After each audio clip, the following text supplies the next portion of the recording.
Hi, my name is Paul. How's it going? Hope everyone is doing well. Tonight I am. Hey everyone, it's Paul. Hope everyone is doing well. T all right, yeah. So, hope everyone's doing well. I am um,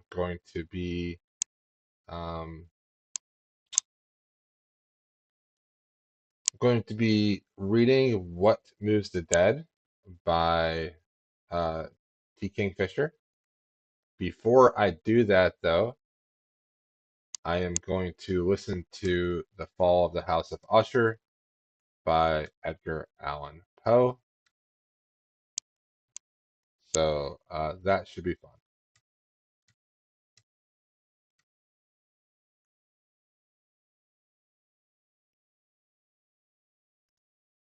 So I'm going to be listening to The Fall of the House of Usher by Edgar Allan Poe. I am listening it from classic audiobooks with Elliot. It is his YouTube channel. I'm going to go ahead and put a link to his YouTube channel in the chat. It's also in the description. So I want to make sure that uh, people know that's where I'm getting it from, and also so that I don't get copyright striked for listening to his audio of the book. I still might, but if I do, whatever. And then I'm going to do some Pomodoro reading with What Moves the Dead by T. Kingfisher. Um, while I listen to the audiobook, I have a puzzle that I'm going to be doing. Let's see if I can get the link for that. I had it, but now did I lose it?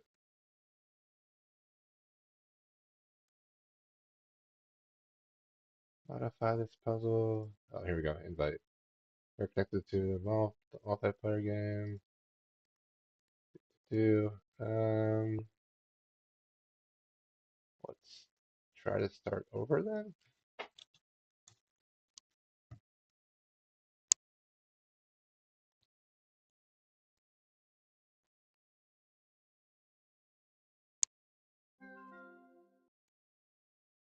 Okay, there we go. And let's do my audio properties here. That's correct. All right. Let's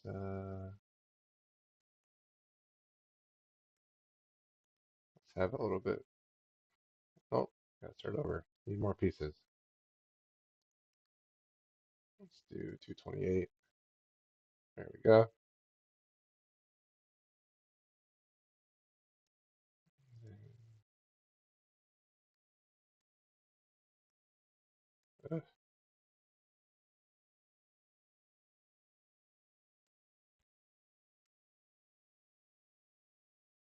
There we go.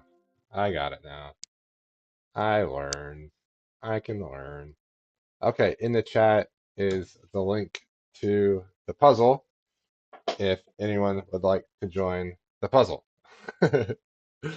But yeah, join the puzzle. Ah, oop.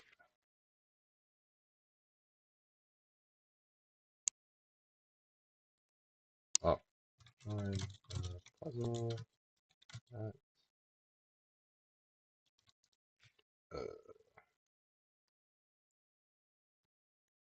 I always join the streams. I'm not ready. I really should just get it ready and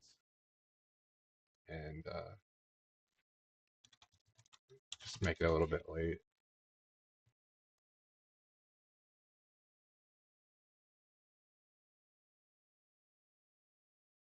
Let's see here.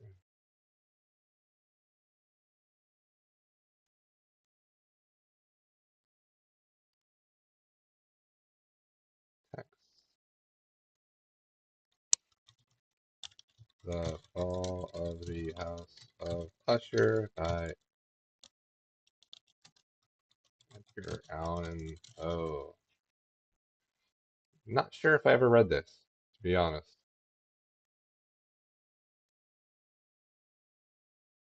If I have, it's been a minute.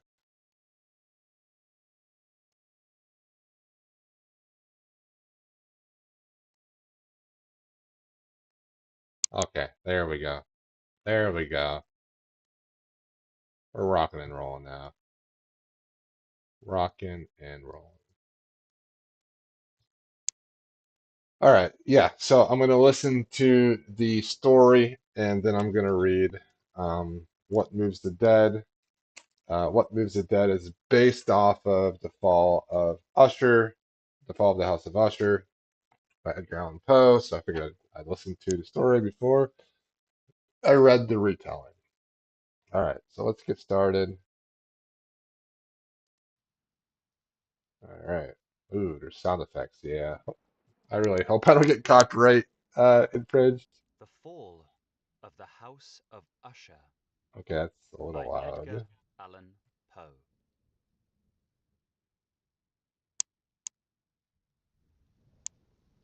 During the whole of a dull, dark, and soundless day in the autumn of the year, when the clouds hung oppressively low in the heavens, I had been passing alone, on horseback, through a singularly dreary tract of country, and at length found myself, as the shades of the evening drew on, within view of the melancholy House of Usher. I know not how it was, but, with the first glimpse of the building, a sense of insufferable gloom pervaded my spirit. I say insufferable, for the feeling was unrelieved by any of that half-pleasurable, because poetic, sentiment with which the mind usually receives even the sternest natural images of the desolate or terrible. I looked upon the scene before me, upon the mere house and the simple landscape features of the domain, upon the bleak walls, upon the vacant, eye-like windows, upon a few rank sedges, and upon a few white trunks of decayed trees, with an utter depression of soul, which I can compare to no earthly sensation more properly than to the after-dream of the reveller upon opium, the bitter lapse into everyday life, the hideous dropping off of the veil. There was an iciness, a sinking, a sickening of the heart, an unredeemed dreariness of thought which no goading of the imagination could torture into aught of the sublime. What was it? I paused to think. What was it that so unnerved me in the contemplation of the House of Usher? It was a mystery all insoluble.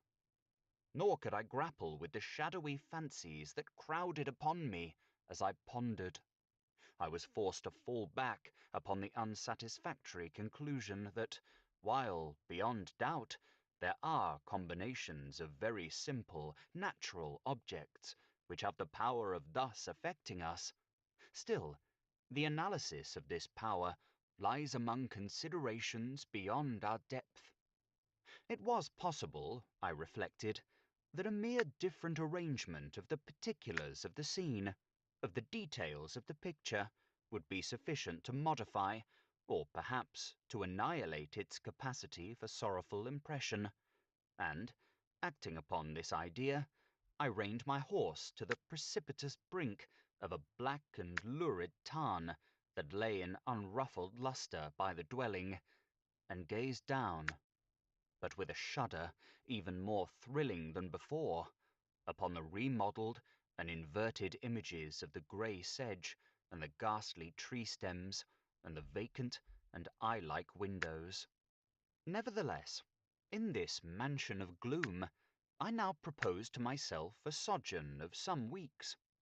Its proprietor, Roderick Usher, had been one of my boon companions in boyhood, but many years had elapsed since our last meeting. A letter, however, had lately reached me in a distant part of the country, a letter from him, which, in its wildly importunate nature, had admitted of no other than a personal reply. The manuscript gave evidence of nervous agitation. The writer spoke of acute bodily illness, of a mental disorder which oppressed him, and of an earnest desire to see me, as his best, and indeed his only, personal friend, with a view of attempting, by the cheerfulness of my society, some alleviation of his malady. It was the manner in which all this, and much more, was said. It was the apparent heart that went with his request, which allowed me no room for hesitation, and I accordingly obeyed forthwith what I still considered a very singular summons. Although as boys we had been even intimate associates, yet I really knew little of my friend. His reserve had been always excessive and habitual. I was aware, however, that his very ancient family had been noted, time out of mind, for a peculiar sensibility of temperament, displaying itself through long ages in many works of exalted art, and manifested of late in repeated deeds of munificent yet unobtrusive charity, as well as in a passionate devotion to the intricacies, perhaps even more than to the orthodox and easily recognizable beauties, of musical science. I had learned, too, the very remarkable fact that the stem of the Usher race, all time-honoured as it was, had put forth, at no period, any enduring branch. In other words, that the entire family lay in the direct line of descent, and had always, with very trifling and very temporary variation, so lain. It was this deficiency I considered, while running over in thought the perfect keeping of the character of the premises with the accredited character of the people, and while speculating upon the possible influence which the one, in the long lapse of centuries, might have exercised upon the other. It was this deficiency, perhaps, of collateral issue, and the consequent undeviating transmission from sire to son of the patrimony with the name, which had, at length, so identified the two as to merge the original title of the estate in the quaint and equivocal appellation of the House of Usher, an appellation which seemed to include, in the minds of the peasantry who used it, both the family and the family mansion. I have said that the sole effect of my somewhat childish experiment, that of looking down within the tarn, had been to deepen the first singular impression. There can be no doubt that the consciousness of the rapid increase of my superstition, for why should I not so term it, served mainly to accelerate the increase itself. Such, I have long known, is the paradoxical law of all sentiments, having terror as a basis. And it might have been for this reason only that, when I again uplifted my eyes to the house itself from its image in the pool, there grew in my mind a strange fancy, a fancy so ridiculous indeed that I but mention it to show the vivid force of the sensations which oppressed me.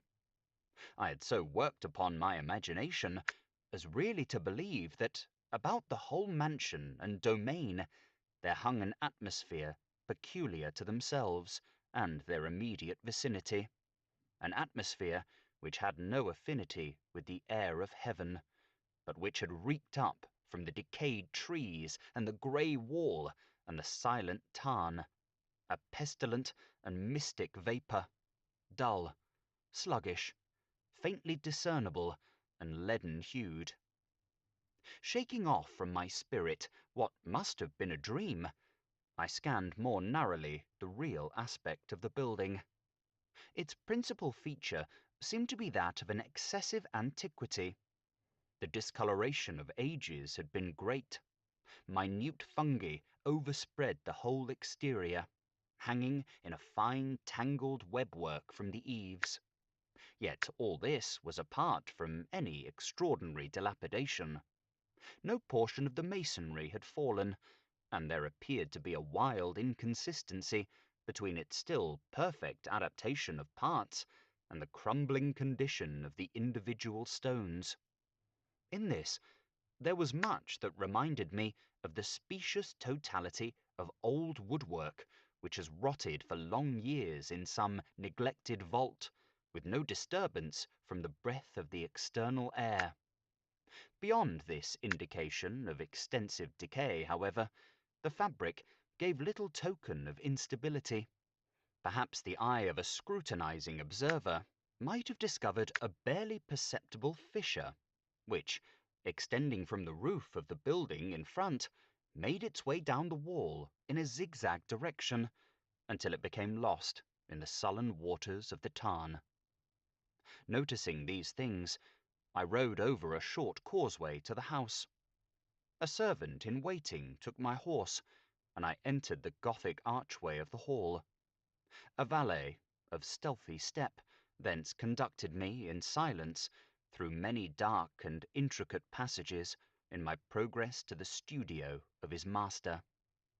Much that I encountered on the way contributed, I know not how, to heighten the vague sentiments of which I have already spoken, while the objects around me, while the carvings of the ceilings, the sombre tapestries of the walls, the ebon blackness of the floors, and the phantasmagoric armorial trophies which rattled as I strode, were but matters to which, or to such as which, I had been accustomed from my infancy. While I hesitated not to acknowledge how familiar was all this, I still wondered to find how unfamiliar were the fancies which ordinary images were stirring up. On one of the staircases I met the physician of the family. His countenance, I thought, wore a mingled expression of low cunning and perplexity. He accosted me with trepidation and passed on. The valet now threw open a door and ushered me into the presence of his master. The room in which I found myself was very large and lofty. The windows were long, narrow, and pointed, and at so vast a distance from the black oaken floor as to be altogether inaccessible from within. Feeble gleams of encrimsoned light made their way through the trellised panes, and served to render sufficiently distinct the more prominent objects around. The eye, however, struggled in vain to reach the remoter angles of the chamber, or the recesses of the vaulted and fretted ceiling. Dark draperies hung upon the walls. The general furniture was profuse, comfortless, antique, and tattered. Many books and musical instruments lay scattered about, but failed to give any vitality to the scene. I felt that I breathed an atmosphere of sorrow, an air of stern, deep, and irredeemable gloom hung over and pervaded all. Upon my entrance, Usher arose from a sofa on which he had been lying at full length, and greeted me with a vivacious warmth which had much in it, I at first thought, of an overdone cordiality, of the constrained effort of the ennui man of the world. A glance, however, at his countenance convinced me of his perfect sincerity. We sat down, and for some moments, while he spoke not, I gazed upon him with a feeling half of pity, half of awe. Surely man had never before so terribly altered, in so brief a period, as had Roderick Usher. It was with difficulty that I could bring myself to admit the identity of the one being before me with the companion of my early boyhood. Yet the character of his face had been at all times remarkable. A cadaverousness of complexion, an eye large, liquid, and luminous beyond comparison, lips somewhat thin and very pallid, but of a surpassingly beautiful curve, a nose of delicate Hebrew model, but with a breadth of nostril unusual in similar formations, a finely moulded chin, speaking, in its want of prominence, of a want of moral energy, hair of a more than web-like softness and tenuity. These features, with an inordinate expansion above the regions of the temple, made up altogether a countenance not easily to be forgotten. And now, in the mere exaggeration of the prevailing character of these features, and of the expression they were wont to convey, lay so much of change that I doubted to whom I spoke. The now ghastly pallor of the skin, and the now miraculous lustre of the eye, above all things, startled and even awed me. The silken hair, too, had been suffered to grow all unheeded, and as, in its wild gossamer texture, it floated rather than fell about the face, I could not, even with effort, connect its arabesque expression with any idea of simple humanity.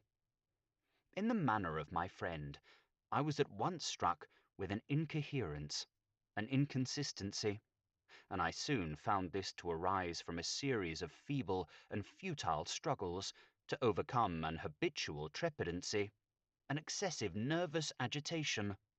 For something of this nature I had indeed been prepared, no less by his letter than by reminiscences of certain boyish traits, and by conclusions deduced from his peculiar physical conformation and temperament. His action was alternately vivacious and sullen. His voice varied rapidly from a tremulous indecision, when the animal spirit seemed utterly in abeyance, to that species of energetic concision, that abrupt, weighty, unhurried, and hollow-sounding enunciation, that leaden, self-balanced, and perfectly modulated guttural utterance, which may be observed in the lost drunkard or the irreclaimable eater of opium during the periods of his most intense excitement. It was thus that he spoke of the object of my visit, of his earnest desire to see me, and of the solace he expected me to afford him. He entered, at some length, into what he conceived to be the nature of his malady. It was, he said, a constitutional and a family evil, and one for which he despaired to find a remedy, a mere nervous affection, he immediately added, which would undoubtedly soon pass off. It displayed itself in a host of unnatural sensations. Some of these, as he detailed them, interested and bewildered me, although perhaps the terms and the general manner of the narration had their weight. He suffered much from a morbid acuteness of the senses. The most insipid food was alone endurable. He could wear only garments of certain texture. The odours of all flowers were oppressive. His eyes were tortured by even a faint light. And there were but peculiar sounds, and these from stringed instruments, which did not inspire him with horror. To an anomalous species of terror, I found him a bounden slave. "I shall perish," said he. "I must perish in this deplorable folly. Thus, and not otherwise, shall I be lost. I dread in the events of the future, not in themselves, but in their results. I shudder at the thought of any, even the most trivial incident, which may operate upon this intolerable agitation of soul. I have, indeed, no abhorrence of danger, except in its absolute effect, in terror. In this unnerved, in this pitiable condition, I feel that the period will sooner or later arrive when I must abandon life and reason together in some struggle with the grim phantasm, fear. I learned, moreover, at intervals, and through broken and equivocal hints, another singular feature of his mental condition. He was enchained by certain superstitious impressions in regard to the dwelling which he tenanted, and whence, for many years, he had never ventured forth, in regard to an influence, whose supposititious force was conveyed in terms too shadowy here to be restated. An influence which some peculiarities in the mere form and substance of his family mansion had, by dint of long sufferance, he said, obtained over his spirit, an effect which the physique of the grey walls and turrets, and of the dim tarn into which they all looked down, had, at length, brought about upon the morale of his existence. He admitted, however, although with hesitation, that much of the peculiar gloom which thus afflicted him could be traced to a more natural and far more palpable origin, to the severe and long-continued illness, indeed, to the evidently approaching dissolution of a tenderly beloved sister, his sole companion for long years, his last and only relative on earth. "Her decease," he said, with a bitterness which I can never forget, "would leave him the hopeless and the frail, the last of the ancient race of the Ushers." While he spoke, the lady, Madeline, for so she was called, passed slowly through a remote portion of the apartment, and, without having noticed my presence, disappeared. I regarded her with an utter astonishment, not unmingled with dread, and yet I found it impossible to account for such feelings.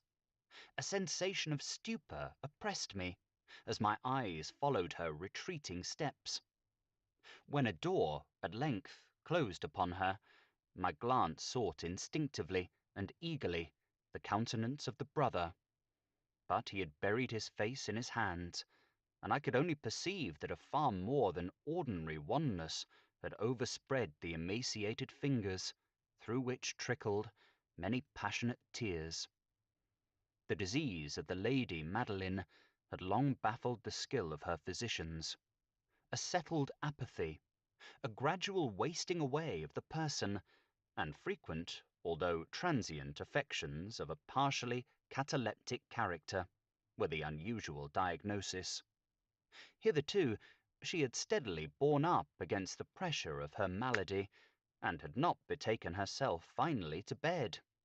But, on the closing in of the evening of my arrival at the house, she succumbed, as her brother told me at night, with inexpressible agitation, to the prostrating power of the destroyer, and I learned that the glimpse I had obtained of her person would thus probably be the last I should obtain, that the lady, at least while living, would be seen by me no more. For several days ensuing, her name was unmentioned by either Usher or myself, and during this period I was busied in earnest endeavours to alleviate the melancholy of my friend. We painted and read together, or I listened, as if in a dream, to the wild improvisations of his speaking guitar.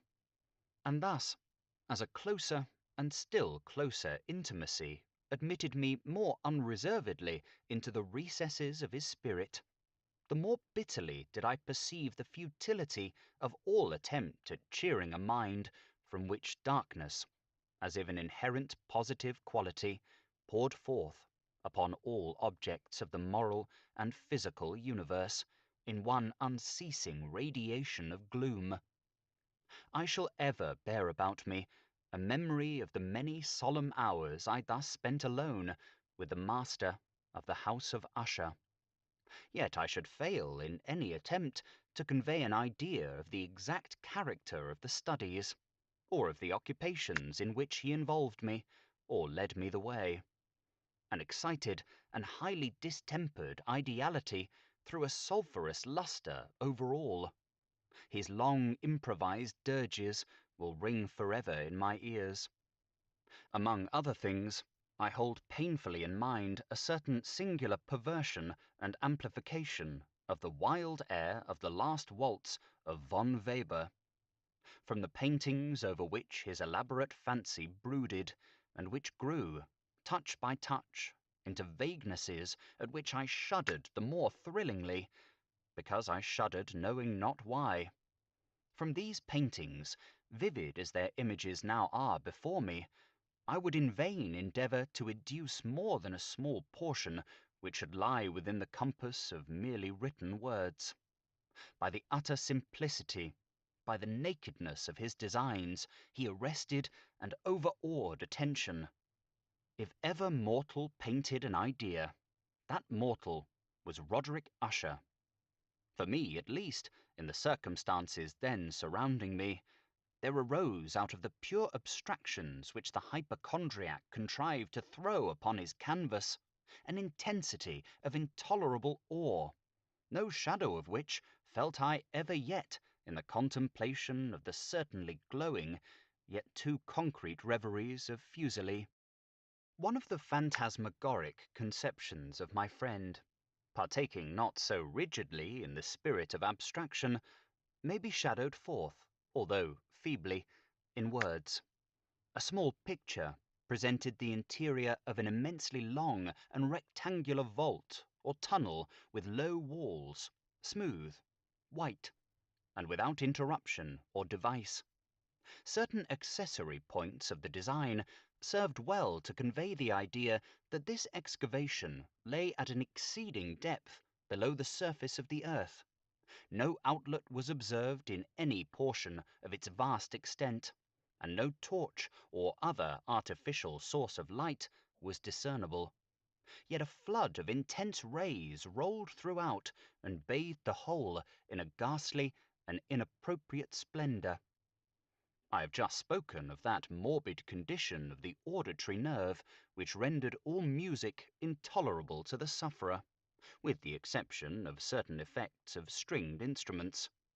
It was, perhaps, the narrow limits to which he thus confined himself upon the guitar, which gave birth, in great measure, to the fantastic character of his performances. But the fervid facility of his impromptus could not be so accounted for. They must have been, and were, in the notes, as well as in the words of his wild fantasias, for he not unfrequently accompanied himself with rhymed verbal improvisations, the result of that intense mental collectedness and concentration to which I have previously alluded as observable only in particular moments of the highest artificial excitement. The words of one of these rhapsodies I have easily remembered. I was, perhaps, the more forcibly impressed with it, as he gave it, because, in the under or mystic current of its meaning, I fancied that I perceived, and for the first time, a full consciousness, on the part of Usher, of the tottering of his lofty reason upon her throne. The verses, which were entitled "The Haunted Palace," ran very nearly, if not accurately, thus. 1. In the greenest of our valleys, by good angels tenanted, once a fair and stately palace, radiant palace, reared its head. In the monarch Thought's dominion it stood there.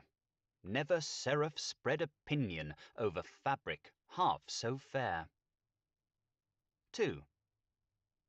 Banners yellow, glorious, golden, on its roof did float and flow.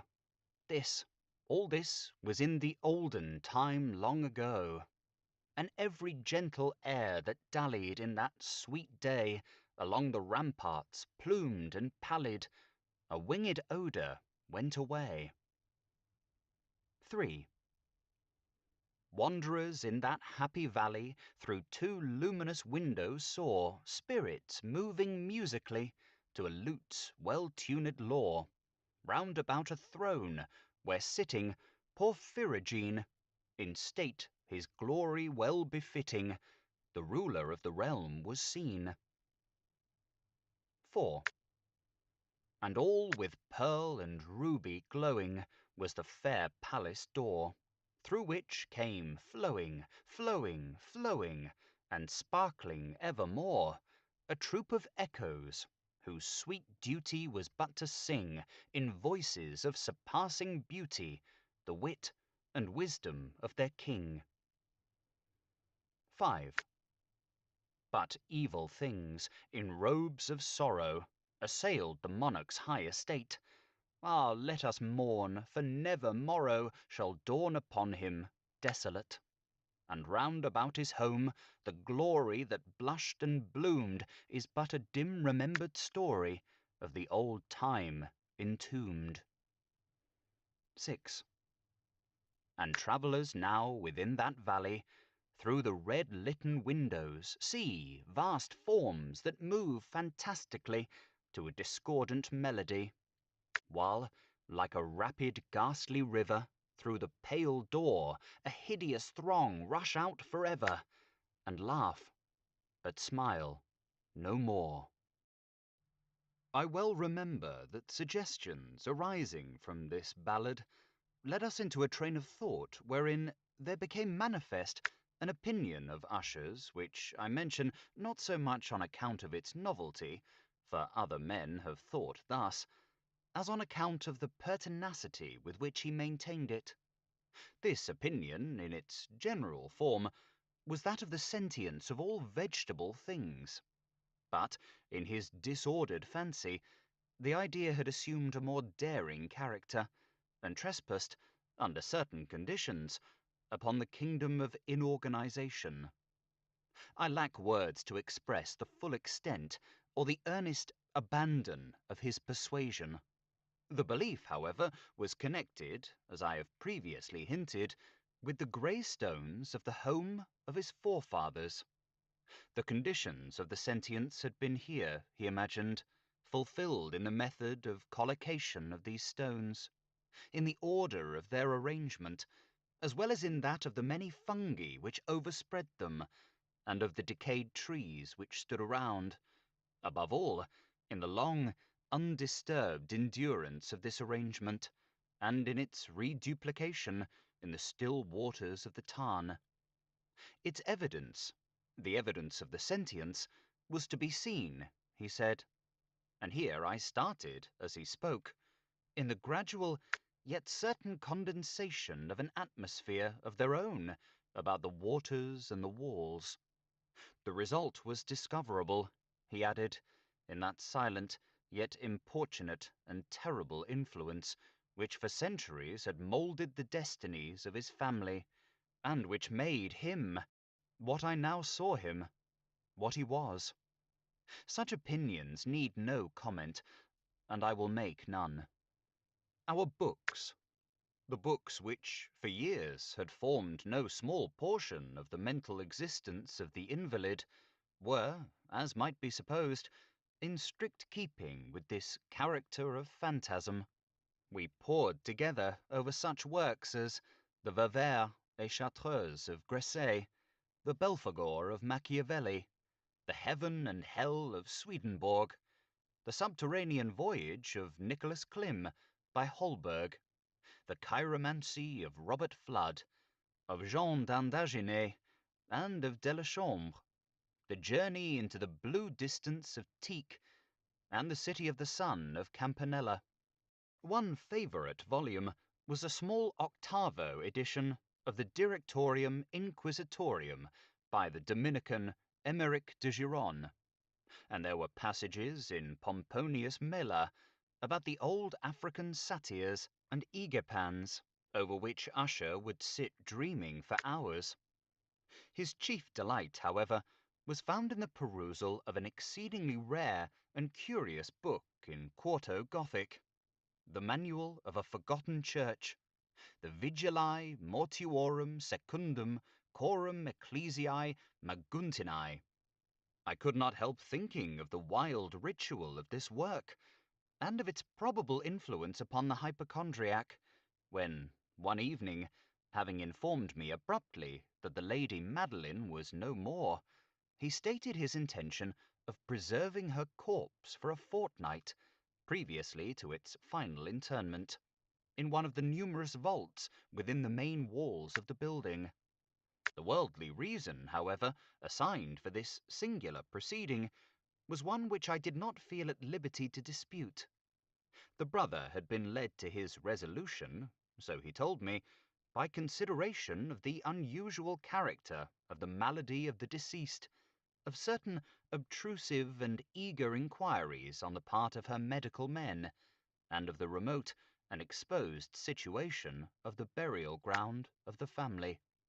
I will not deny that, when I called to mind the sinister countenance of the person whom I met upon the staircase, on the day of my arrival at the house, I had no desire to oppose what I regarded as, at best, but a harmless and by no means an unnatural precaution.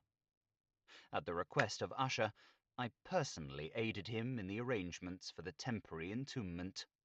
The body having been encoffined, we two alone bore it to its rest. The vault in which we placed it, and which had been so long unopened that our torches, half smothered in its oppressive atmosphere, gave us little opportunity for investigation, was small, damp, and entirely without means of admission for light, lying at great depth immediately beneath that portion of the building in which was my own sleeping apartment.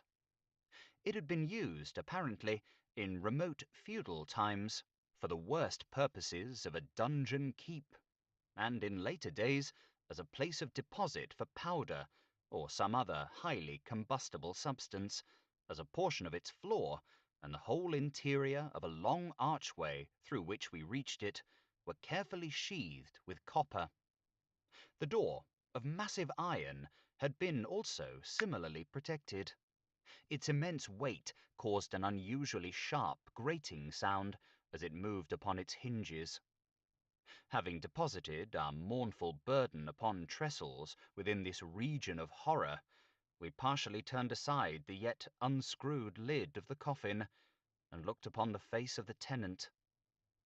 A striking similitude between the brother and sister now first arrested my attention, and Usher, divining, perhaps, my thoughts, murmured out some few words from which I learned that the deceased and himself had been twins, and that sympathies of a scarcely intelligible nature had always existed between them. Our glances, however, rested not long upon the dead, for we could not regard her unawed. The disease which had thus entombed the lady in the maturity of youth had left, as usual in all maladies of a strictly cataleptical nature, the mockery of a faint blush upon the bosom and the face, and that suspiciously lingering smile upon the lip which is so terrible in death. We replaced and screwed down the lid, and, having secured the door of iron, made our way with toil into the scarcely less gloomy apartments of the upper portion of the house. And now, some days of bitter grief having elapsed, an observable change came over the features of the mental disorder of my friend. His ordinary manner had vanished. His ordinary occupations were neglected or forgotten. He roamed from chamber to chamber with hurried, unequal, and objectless step. The pallor of his countenance had assumed, if possible, a more ghastly hue. But the luminousness of his eye had utterly gone out. The once occasional huskiness of his tone was heard no more, and a tremulous quaver, as if of extreme terror, habitually characterized his utterance. There were times, indeed, when I thought his unceasingly agitated mind was laboring with some oppressive secret to divulge, which he struggled for the necessary courage. At times, again, I was obliged to resolve all into the mere inexplicable vagaries of madness, for I beheld him gazing upon vacancy for long hours in an attitude of the profoundest attention, as if listening to some imaginary sound. It was no wonder that his condition terrified, that it infected me. I felt creeping upon me, by slow yet certain degrees, the wild influences of his own fantastic yet impressive superstitions. It was especially upon retiring to bed late in the night of the 7th or 8th day after the placing of the Lady Madeline within the dungeon that I experienced the full power of such feelings. Sleep came not near my couch, while the hours waned and waned away. I struggled to reason off the nervousness which had dominion over me. I endeavored to believe that much, if not all of what I felt, was due to the bewildering influence of the gloomy furniture of the room, of the dark and tattered draperies, which, tortured into motion by the breath of a rising tempest, swayed fitfully to and fro upon the walls, and rustled uneasily about the decorations of the bed. But my efforts were fruitless. An irrepressible tremor gradually pervaded my frame, and at length there sat upon my heart an incubus of utterly causeless alarm. Shaking this off with a gasp and a struggle, I uplifted myself upon the pillows, and, peering earnestly within the intense darkness of the chamber, hearkened, I know not why, except that an instinctive spirit prompted me, to certain low and indefinite sounds, which came, through the pauses of the storm, at long intervals, I knew not whence.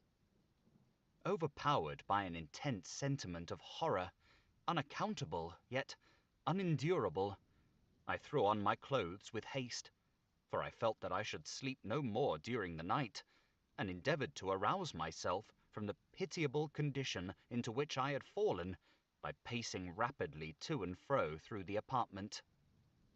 I had taken but few turns in this manner when a light step on an adjoining staircase arrested my attention. I presently recognized it as that of Usher.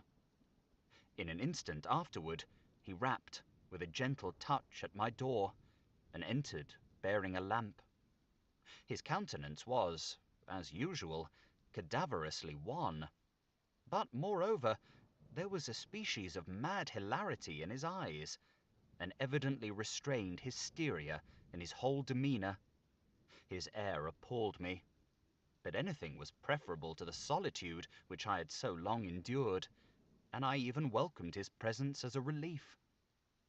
"And have you not seen it?" he said abruptly, after having stared about him for some moments in silence.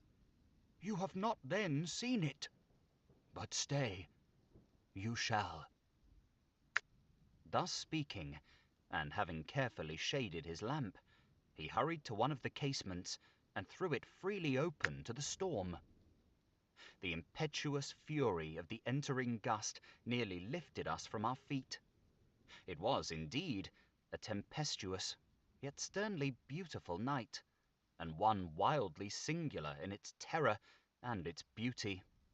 A whirlwind had apparently collected its force in our vicinity, for there were frequent and violent alterations in the direction of the wind, and the exceeding density of the clouds, which hung so low as to press upon the turrets of the house, did not prevent our perceiving the lifelike velocity with which they flew, careering from all points against each other, without passing away into the distance.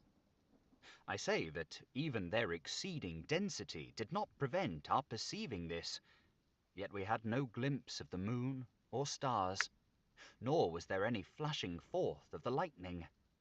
But the undersurfaces of the huge masses of agitated vapour, as well as all terrestrial objects immediately around us, were glowing in the unnatural light of a faintly luminous and distinctly visible gaseous exhalation which hung about and enshrouded the mansion.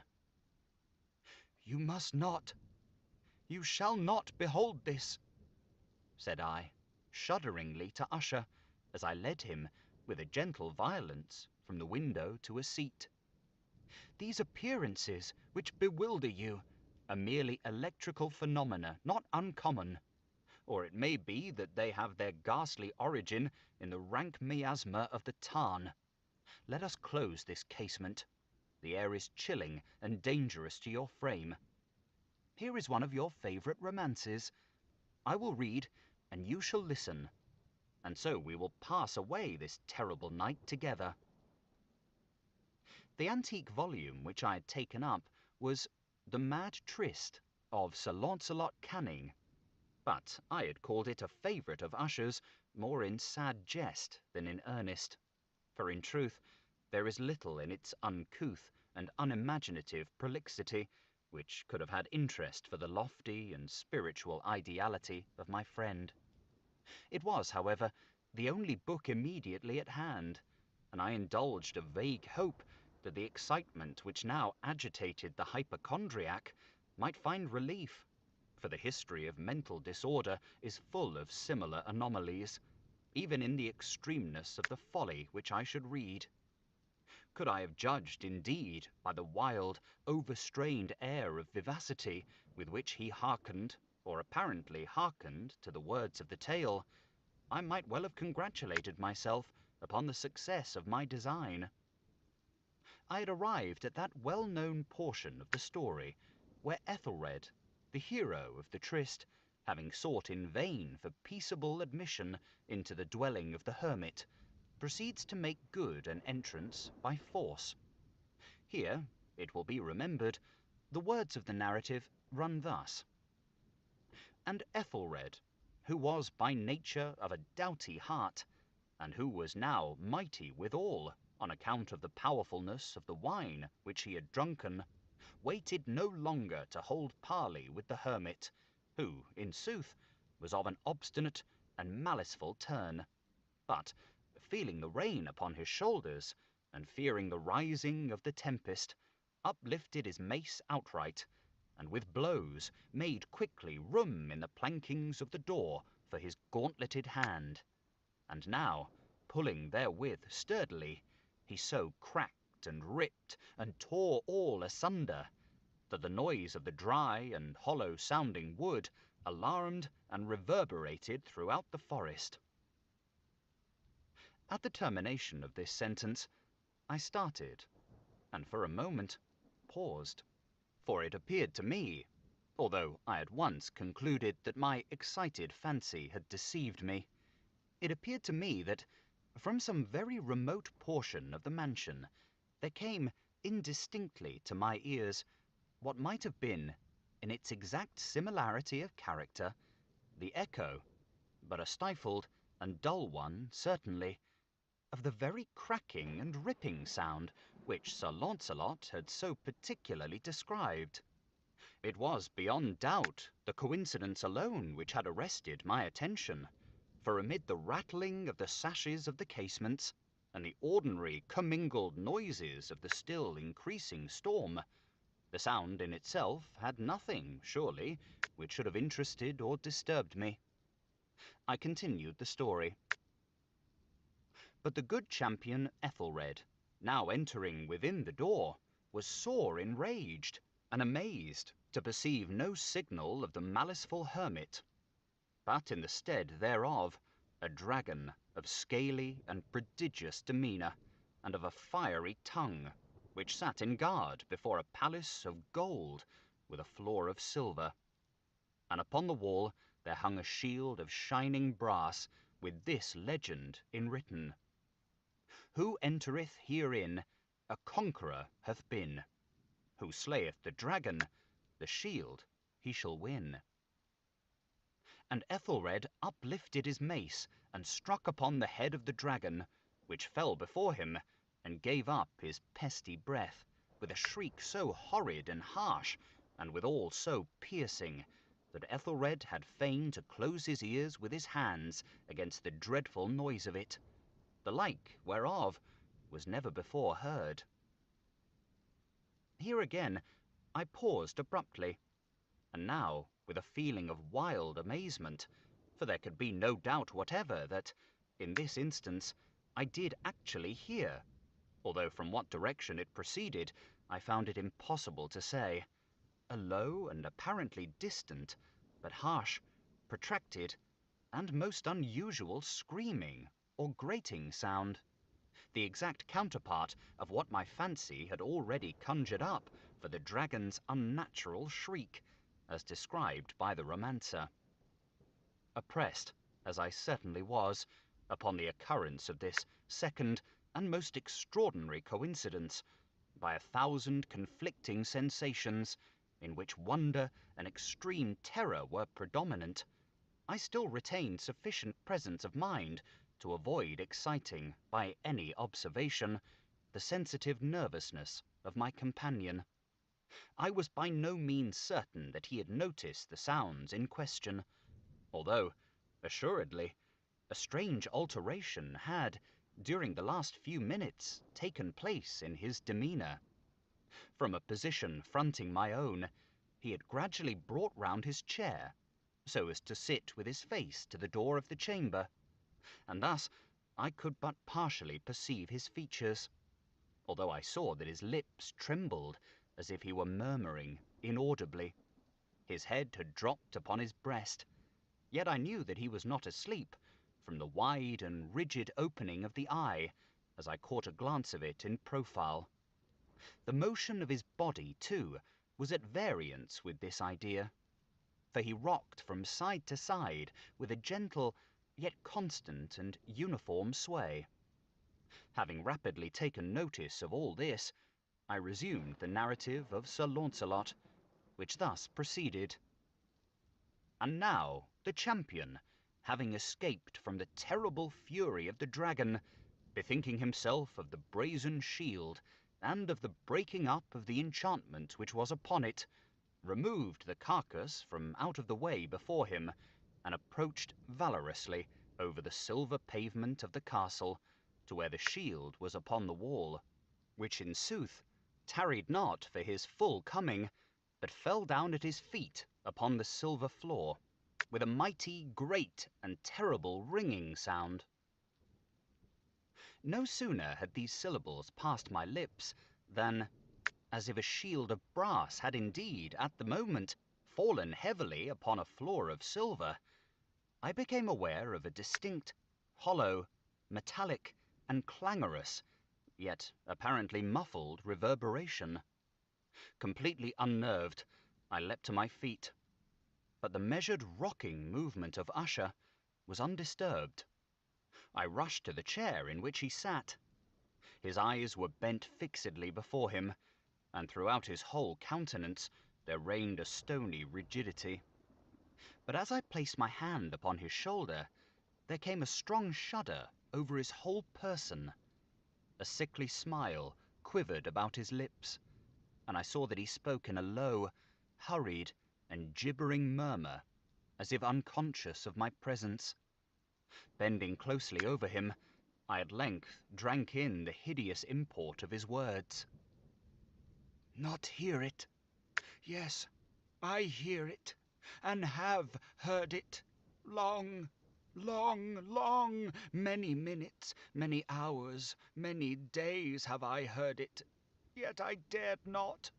Oh, pity me, miserable wretch that I am. I dared not speak. We have put her living in the tomb. Said I not that my senses were acute? I now tell you that I heard her first feeble movements in the hollow coffin. I heard them many days ago, yet I dared not speak. And now, tonight, Ethelred, the breaking of the hermit's door, and the death cry of the dragon, and the clangor of the shield, say, rather, the rending of her coffin, and the grating of the iron hinges of her prison, and her struggles within the coppered archway of the vault. Oh, whither shall I fly? Will she not be here anon? Is she not hurrying to upbraid me for my haste? Have I not heard her footstep on the stair? Do I not distinguish that heavy and horrible beating of her heart? Madman!" Here he sprang furiously to his feet, and shrieked out his syllables, as if in the effort he were giving up his soul. "Madman! I tell you that she now stands without the door!" As if in the superhuman energy of his utterance there had been found the potency of a spell.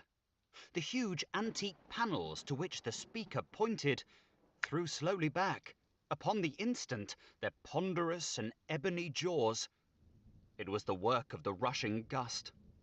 But then, without those doors, there did stand the lofty and enshrouded figure of the Lady Madeline of Usher.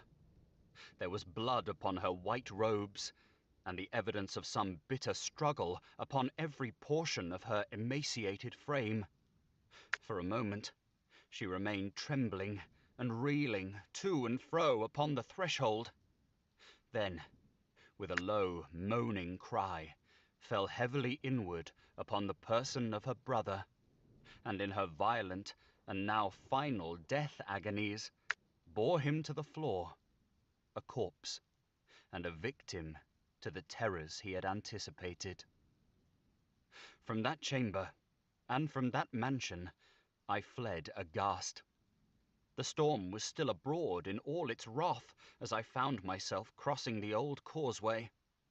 Suddenly there shot along the path a wild light, and I turned to see whence a gleam so unusual could have issued, for the vast house and its shadows were alone behind me. The radiance was that of the full, setting, and blood-red moon, which now shone vividly through that once barely discernible fissure, of which I have before spoken, as extending from the roof of the building in a zigzag direction to the base. While I gazed, this fissure rapidly widened. There came a fierce breath of the whirlwind. The entire orb of the satellite burst at once upon my sight. My brain reeled as I saw the mighty walls rushing asunder. There was a long, tumultuous shouting sound, like the voice of 1,000 waters, and the deep and dank tarn at my feet closed sullenly and silently over the fragments of the House of Usher.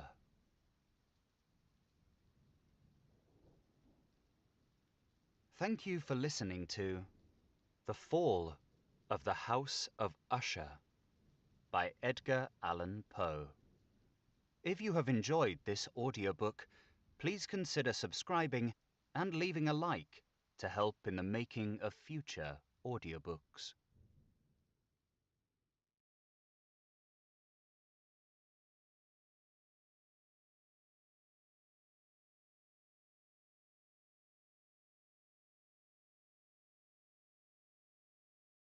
All right. I did not finish the puzzle though. This was harder than I thought it would be.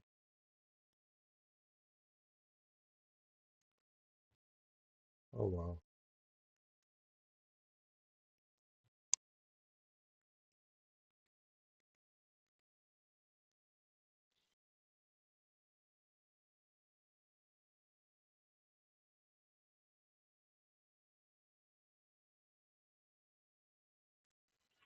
All right, now let's read.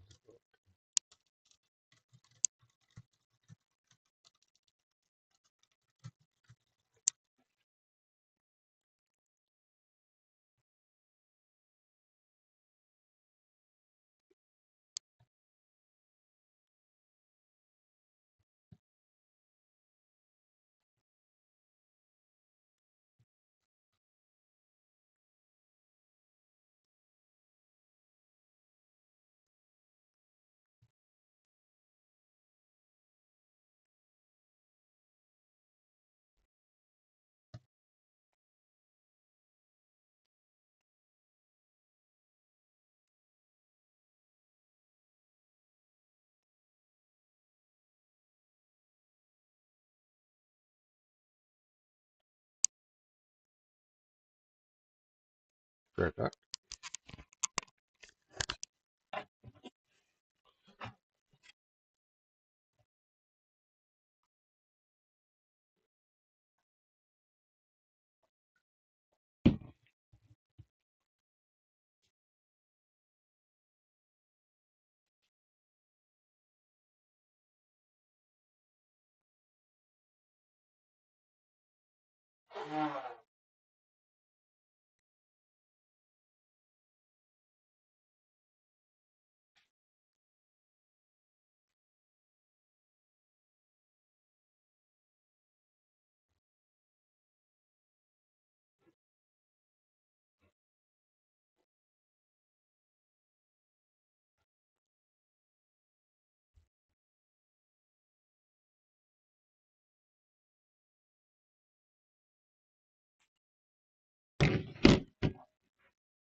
All right, I'm gonna eat an orange before I start.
Look up like this.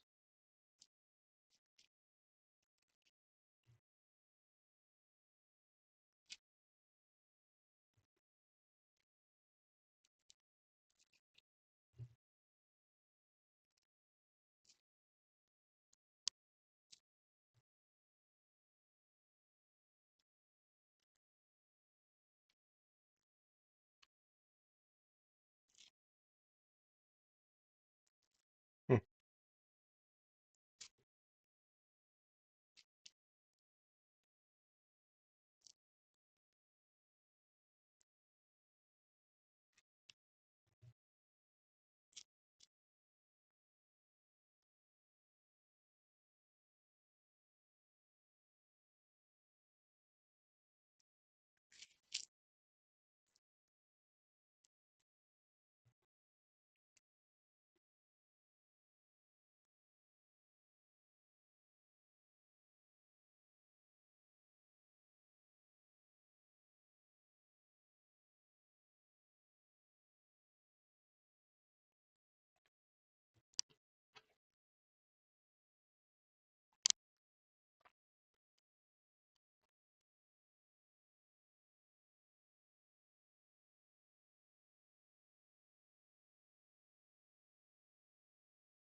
All right, that's it for me tonight.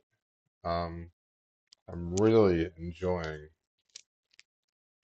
What Moves the Dead by T. Kingfisher. The atmosphere is phenomenal. The mystery is fantastic. Really well written. I don't think that listening to the Edgar Allan Poe story first made a big difference. It might have actually spoiled something for me in this book, but this is fantastic. I didn't really actually care for the Edgar Allan Poe story. I had a hard time following it on audio, so maybe I'll read it eventually someday. But the rabbits in this are very creepy, and the house is creepy, and the woman um, that's walking around at night is creepy. A lot of things are creepy. Yeah, but it's very good so far. All right, I'm going to bed. Peace.